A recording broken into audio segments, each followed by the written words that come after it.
Grande festa in Piazza dei Martiri per la partenza della penultima tappa del Giro.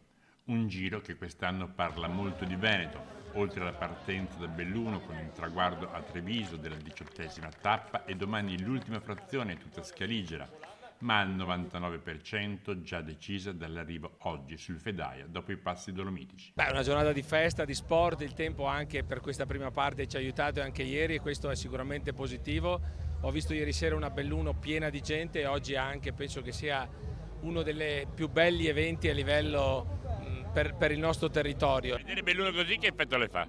Beh, è un gran piacere, nel senso che vedere una città tutto sommato non particolarmente animata di solito, no? Quindi è una città tranquilla, vederla oggi invece in questa veste festosa con tanta gente è sicuramente qualcosa che rende felici. Nel parterre in rosa c'è anche chi, in coppia con Amos Mosaner, alle Olimpiadi invernali di Pechino 2022 ha portato nel medagliere azzurro un oro straordinario in una disciplina come il curling che certo non ha il seguito né di stampa né di tifosi che ha il ciclismo. Noi siamo felici perché anche il nostro sport sta iniziando ad essere interessante, nel senso che adesso anche il nostro sport è seguito, ci hanno tifato in tanti, quindi adesso in vista anche delle prossime Olimpiadi speriamo che sia un po' la spinta per la crescita del nostro movimento.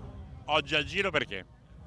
Perché comunque è giornata di sport vicino a dove vivo io sono di Cortina e quindi perché no vivere un'altra giornata di sport.